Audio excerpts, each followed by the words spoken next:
नमस्कार, न्यूज 18 राजस्थान पर आप सभी का स्वागत। मैं हूं आपके साथ हेमंत कुमार। और अब बात कोटपुतली की, जहां पर कोटपुतली के रेनवाल थाना इलाके में ट्रेलर और कार की आपस में जोरदार टक्कर हुई। इस हादसे में कार सवार 4 लोगों की मौत हो गई। पुलिस की जानकारी के मुताबिक कार सवार लोग किशनगढ़ से जा रहे थे और इसी दौरान रान हरसोली भट्टे के पास सामने से आ रहे एक ट्रेलर से कार की भिड़ंत हुई। ये टक्कर इतनी जबरदस्त थी कि कार के परखच्चे उड़ गए और कार सवार 3 महिलाओं समेत 4 जनों की मौत हो गई, एक अन्य घायल हो गया।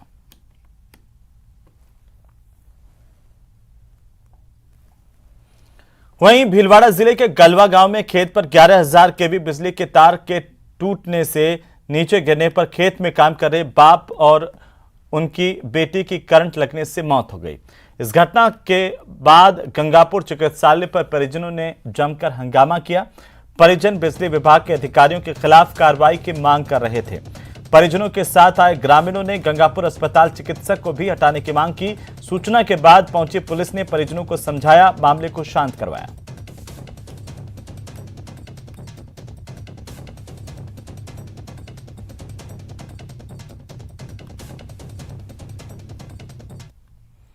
और अब बात झालावाड़ जिले से आई इंसानियत को शर्मसार कर देने वाली खबर की, जहां पर जिले के दांगीपुरा थाना इलाके में कोलूखेड़ी गांव में एक विधवा महिला को रस्सी से बांधकर पूरे गांव में घुमाने का मामला सामने आया है। ग्रामीणों ने गांव की विधवा महिला पर अवैध संबंध का आरोप लगाया और इसे अर्धनग्न कर पूरे गांव में घुमाया गया और पूरा गांव शर्मिंदगी से सिर्फ देखता नजर आया। महिला के साथ जुड़े युवक को जबरन पेशाब पिलाने का प्रयास भी किया गया। सूचना के तुरंत बाद पुलिस ने नामजद 5 आरोपियों को गिरफ्तार किया है। पूरे मामले की एसपी ऋचा तोमर मॉनिटरिंग कर रही हैं और दांगीपुरा पुलिस को सभी आरोपियों के खिलाफ कड़ी कार्रवाई करने के आदेश दिए गए हैं। पुलिस अब मामले की जांच कर रही है।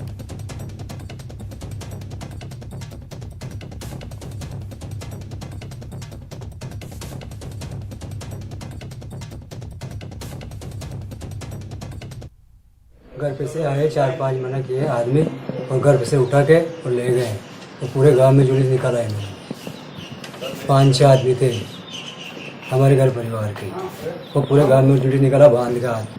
एक तो रोडूलाल जी है, एक बद्री है, एक नाथू है, एक किसलाल जी है, एक रिंकू है और एक रमेश है। ये आदमी है, इनको तो मैंने देखा था। एक व्यक्ति है गोपाल, जिसको शक के आधार पे 4 आदमी ले गए बांध के और उसके साथ मारपीट की, जिसके हमें सूचना मिलने पर हमें मुकदमा दर्ज करके 4 आदमियों को गिरफ्तार किया गया है।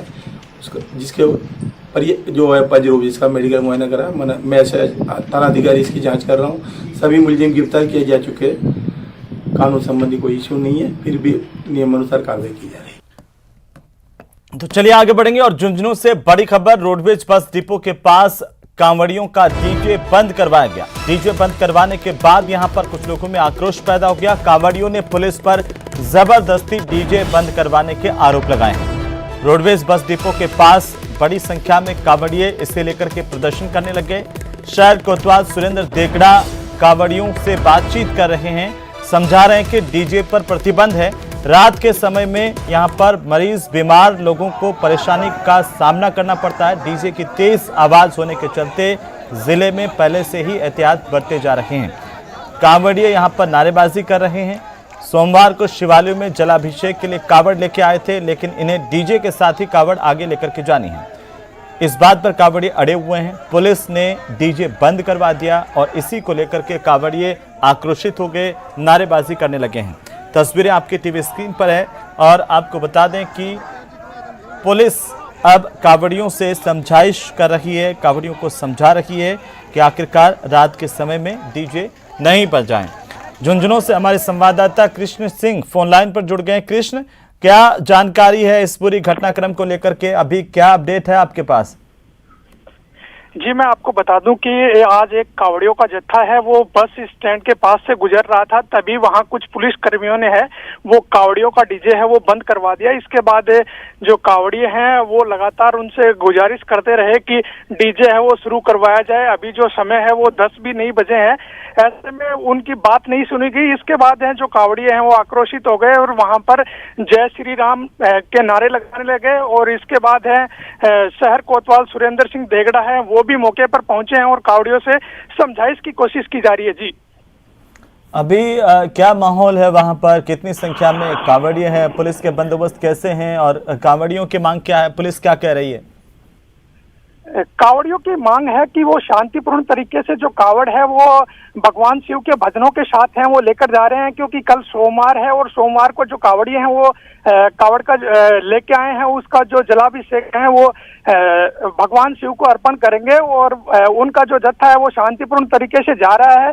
और जो समय है रात को 10 बजे बाद डीजे बंद करवाने का, उससे पहले डीजे बंद करवा दिया गया। तो बिना डीजे के भी ले जाई जा सकती है, आखिर इस पर इतना उत्पाद क्यों है? क्योंकि इन दिनों जो लोहागढ़ से कावड़ लाने का चलन है और जो कावड़ियों के जत्थे हैं वो जो डीजे के साथ ही कावड़ ला रहे हैं। और उन चलिए, बहुत शुक्रिया कृष्ण तमाम जानकारी के लिए। और इस वक्त यहाँ पर पुलिस की समझाइश का दौर चल रहा है। डीजे बंद करवाने से दरअसल कावड़िए नाराज हो गए, उन्होंने पुलिस के खिलाफ प्रदर्शन करना शुरू कर दिया, नारेबाजी शुरू कर दी।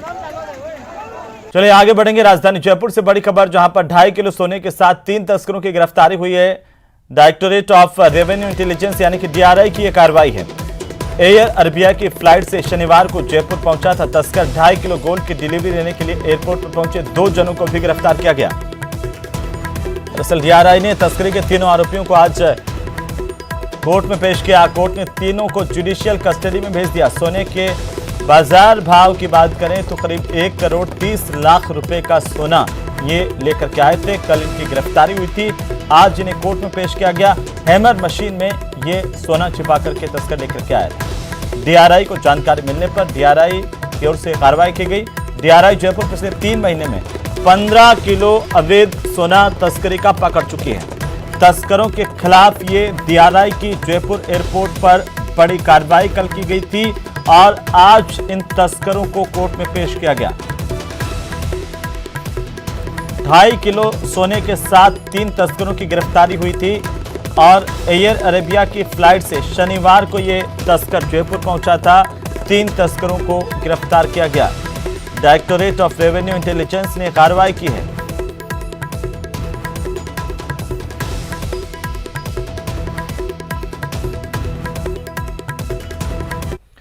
तो वहीं भरतपुर के डीग में अवैध खनन का विरोध करते हुए खुद का बलिदान देने वाले संत विजयदास का मामला तूल पकड़ने लगा है। राज्य सरकार की जांच कमेटी का विरोध करने वाले संतों ने अब गहलोत सरकार के लिए नई चेतावनी जारी की है। आखिर ये चेतावनी क्या है, देखिए इस खास रिपोर्ट में। गहलोत सरकार पर भड़का संत समाज।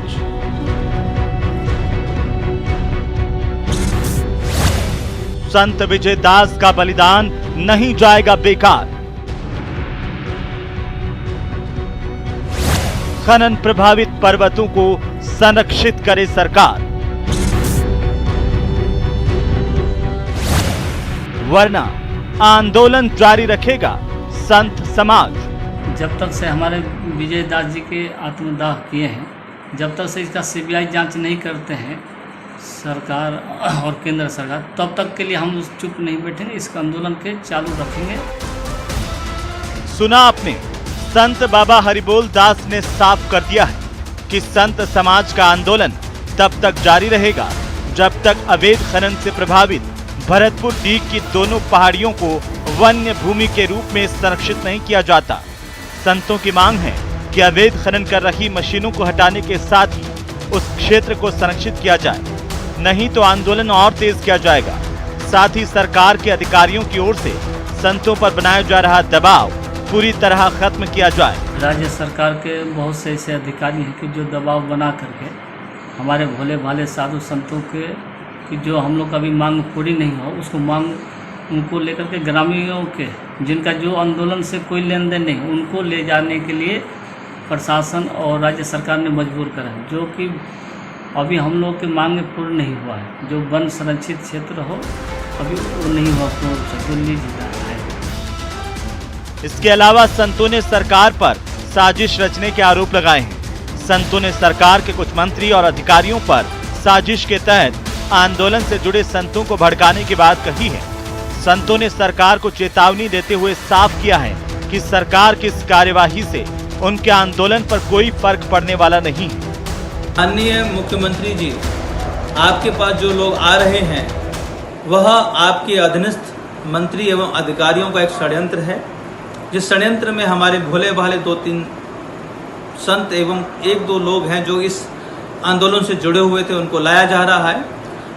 वो लाया जा रहा है केवल दबाव के कारण से, उन पर भारी दबाव डाला गया तो इसलिए लेके आया जा रहा है उनको। उनके आपके पास आने से हम लोगों को कोई फर्क, इस आंदोलन को कोई फर्क नहीं पड़ता, क्योंकि पूरा भारत समाज, भारत का संत समाज अब हमारे साथ है, इस आंदोलन के साथ है। उनकी बस 2 ही मांगे हैं। पहले तो जो दोनों पहाड़ हैं उन क्षेत्रों में जो लीजें दी गई थी उनको तुरंत निरस्त किया जाए, एवं वहां पर क्रैशर एवं मशीनें जो रखी हैं उनको तुरंत हटाया जाए, एवं समस्त उस क्षेत्र को संरक्षित वन क्षेत्र घोषित किया जाए। संत विजयदास के आत्मदाह के बाद राज्य सरकार की बनाई जांच कमेटी को नकार चुके संतों ने अब सरकार के सामने नई मांग रखी है। संतों ने अवैध खनन के विरोध में अपना आंदोलन जारी रखने की बात कहते हुए राज्य सरकार के सामने कई मांगे रखी हैं। संतों ने चेतावनी भी दी है कि अगर उनकी मांगों पर विचार नहीं हुआ तो वे राष्ट्रीय स्तर का आंदोलन करेंगे। दीपक पुरी, न्यूज़ 18 राजस्थान, भरतपुर। तो वहीं संत विजयदास मामले में संतों ने चेतावनी दी। संत डॉक्टर अवधेश पुरी महाराज ने सरकार पर निशाना साधते हुए कहा कि संत विजयदास जी की आत्मा को न्याय दिलाने के लिए राजस्थान सरकार को घेरेंगे। जय श्री महाकाल। मैं परमहंस डॉक्टर अवधेश पुरी, राष्ट्रीय अध्यक्ष दबंग हिंदू सेना एवं पूर्व महामंत्री अखाड़ा परिषद उज्जैन, मैं ब्रज क्षेत्र में पर्यावरण संरक्षण के लिए एवं धर्म और संस्कृति की रक्षा के लिए अपने प्राणों की आहुति देने वाले बाबा विजयदास जी को विनम्र श्रद्धांजलि अर्पित करना चाहता हूँ। साथ ही मैं कहना चाहता हूँ कि आखिर राजस्थान की गहलोत सरकार की लापरवाही के कारण, उसकी प्रशासनिक लापरवाही के कारण एक संत को अपने प्राणों की आहुति देनी पड़ी। जब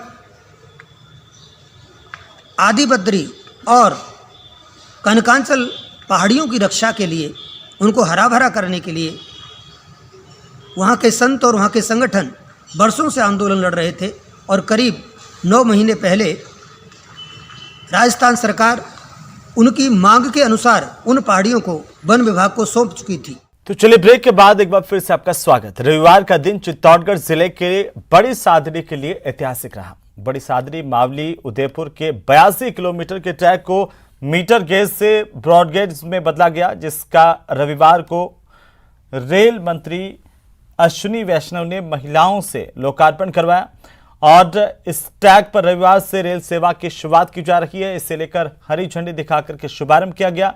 इस ट्रैक को 2013-14 में स्वीकृत करवाया गया था। रेल मंत्री अश्विनी वैष्णव ने कहा कि चित्तौड़गढ़ जंक्शन को वर्ल्ड क्लास स्टेशन बनाने का निर्णय किया गया है। इसके लिए रेलवे के जीएम से डिजाइन मांगी गई है।